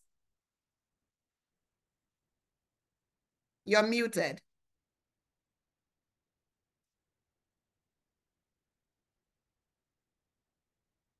Oh, I'm muted. Sorry. Yeah. Thanks a lot. Donc, je vais faire mes remarques aussi en français. 3 messages clés pour clôturer vraiment mon intervention et puis orienter beaucoup plus vers l'avenir parce que, comme on dit chez nous au Mali, l'eau qui est versée, on ne peut plus le ramasser. Donc, ça ne sert à rien en fait de se focaliser sur ça. On va regarder en avant. Pour moi, il y a 3 choses. Premièrement, il y a une réelle opportunité de transformer cette crise en opportunité. Le gel de l'aide américaine, on parle de ça, mais il y a aussi, on sait que beaucoup de pays sont en train de réduire aussi leur financement. Ça va au-delà du défi financier. C'est un signal d'alarme qui nous oblige à repenser au fait notre modèle de développement en Afrique et ailleurs. Je pense qu'il est temps d'investir dans des solutions locales et de renforcer l'autonomie des organisations de la société civile africaine pour bâtir un système et un écosystème plus résilient et équitable. Ça, c'est la première chose. Deuxième chose, il faut repenser les financements pour garantir la pérennité. Et nous devons, pour ce faire, diversifier nos sources de financement en explorant évidemment le rôle du secteur privé qui est vibrant en Afrique et doit contribuer. La diaspora, elle seule aussi, contribue beaucoup plus à l'Afrique au fait que tout l'aide de développement est réuni. Ce sont des sources que nous pouvons explorer, la philanthropie locale et des fonds communs qui sont là, régionaux, qu'on peut explorer, y compris avec l'Union africaine. Je pense que le modèle de financement qui est centré sur un petit nombre de grands bailleurs de fonds est une faiblesse et la souveraineté financière des organisations de la société civile locale est essentielle de mon point de vue. Dernier message, il faut renforcer la solidarité et l'action collective. Comme le dit le proverbe, seul on va vite, ensemble on va plus loin. Je pense que face à cette nouvelle réalité, ni les organisations de la société civile nationale et locale, ni les ONG internationales, ni les États ne peuvent agir seuls. C'est en collaborant, en partageant en fait, nos ressources, en mutualisant nos connaissances et en nous organisant collectivement que nous surmonterons ce défi ensemble. Le pouvoir doit être redistribué aux acteurs locaux, non pas par nécessité conjoncturelle, mais par choix stratégique pour un développement plus juste et durable. Je terminerai en disant que le gel de l'aide, que ce soit américaine ou ailleurs, n'est pas une fin en soi. C'est un tournant. Il nous appartient donc de décider si nous allons reconstruire un système fragile ou poser les bases d'un fondement autonome, d'un développement autonome et collectif. Et je pense que le choix il est clair, c'est le dernier. Merci. Thank you so much. Thank you so much, Adama, for reiterating those points that you already made in the chat. And Madi, your final words. Just a minute. We're already 3 minutes beyond schedule. Yeah. So Omar, I think our civil society has to be honest and pragmatic and proactive. Gambia just celebrated 60 years of independence. And as a civil society actor over the past 30 years, I am richer and more satisfied than more than half of Gambian society. So the system, the status quo, it benefits me. Yeah. But if I'm honest, I know over the past 30 years in my engagement in development work, in human rights work, in governance work in this country, that it is just a system based on corruption and abuse, which has pushed our people into poverty and deprivation and so on. So we have got to a point where our civil society has to decide that Africa, after 60 years of independence, with the conditions that look at irregular migration and all these issues, coups happening right now, why that should be? So our civil society has to come to a point where we have to decide, are we part of the politicians or are we people who are the conscience of this society? And that the current state of the world right now requires that the path that we've been on for the past 60 years is not working. Yes. It's not working at all, and it has to change. So this is what I got to say, that therefore, as Kulibale has mentioned, and and my brother Jimmy said, yes, we need to negotiate. But first and foremost, let our civil society, what is our plan? You can see that civil society would have a declaration on climate change, a declaration on inclusiveness, ADB and African civil society say this and that, and so on. But what is the African civil society's agenda for the transformation of Africa? The social, economic, political transformation of Africa. I think we need an in-person, just as the AU summit host, we need a civil society summit to sit down and determine the next 60 years for Africa. Otherwise, we will just be aiding and abetting corruption, bad governance, and maintaining the hegemony of the East and the West over Africa. And certainly you and I will be very successful. But is that honest? I think this is the question that civil society needs to ask itself. Thank you. Thank you so much, Madi. Thank you so much. Anatu is not back. We would reach out to her, but some of the points that she raised, which I would like to reiterate as I just, end this call, is that she talked a lot about the need for Africa to diversify its funding basis. by looking more inwardly, by tapping into the power of the philanthropy, by investing in an educational system that can provide skill set for young people to generate wealth. She also talked about the need for Africans to be looking at sovereign wealth fund creation, just like the other countries. And in our submission as well, she talks a lot about civil society sustainability through collaboration, social entrepreneurship, and social innovation. She talked about creating an alternative ecosystem, and she talked about our government designing, ministries designated, moving beyond aid. Those were some of the interesting points that Anatu raised. And Madi, as usual, is very pro-African, talking about us revisiting the Kwame Nkrumah agenda. And interestingly, he has also shared the Lagos document and the Abuja document with us. Please, let's look at it. And I hope by the time we are reconvening for another conversation, we would be raising those points. And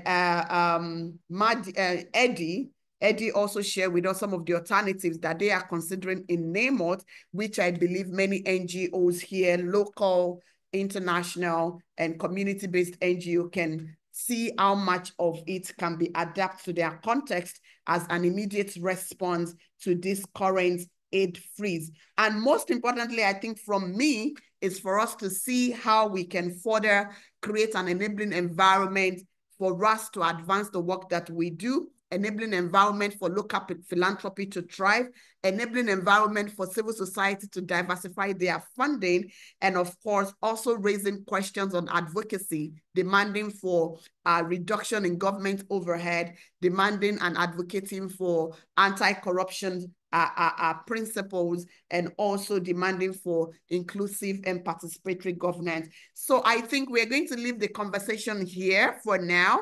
We are all looking forward to post-March. Is it post-March or post-April, when the 90 days of this initial aid freeze will be revisited, or where we expect to hear new positions from the US government. But before then, it is important for us as civil society, like Eddie said, to find a creative and innovative way to continue the work that we do, realigning our budgets, reconfiguring our program, meeting other donors to step in, and also looking at our internal system and see what could generate what amounts to further support the work that we do. And on a larger scale, at the regional level, we are talking about how we can tap into the power of African Free Trade Agreement, ECOWAS Protocol on Free Movement Persons and Goods, how we can, strengthen trade within and among ourselves, and how we as civil society can further collaborate. I think it's a time for us to solidarize with ourselves. Like Coulibaly said, Oxfam may not be as affected as other NGOs. WACPODIS may not be as affected as other local NGOs. This is a time for us to tap into our respective expertise and work more collaboratively to ensure we are not leaving anybody behind, despite the situation we find ourselves. On this note, I want to say a big thank you to Adama Coulibaly, who is the program director of programs at Oxfam International, and to Eddie Jawolo, who is the executive director of NAMOT in Liberia, to Madi Jobate, who is a human rights activist. And Madi, I struggle to still call your new organization. Madi, the executive director. Center for Rights and Justice. That's Center for Rights and Justice. I call Madi senior comrade, and that's it. Thank you so much for joining. And my sister Anna too, who is the executive director of Social Innovation Africa, for joining us for this conversation. I believe we will see you again sometime in April to, take stock of what has happened, what has changed, and what the new direction from the US government would be, and what that means to our aid infrastructure, our development system and agenda in West Africa. Thank you so much for all the colleagues for joining us. I see people joining even beyond Africa. Thank you for joining. I saw a lot of people from the donor community. I saw people from civil society for joining us. Thank you to our interpreters and to WACPODIS team. Thank you for doing this once again. Thank you and have a good day. Thank you so much. Bye-bye. Thank you. Thank you. Thank you so very much. Bye-bye. Thank you. Thank you, everyone.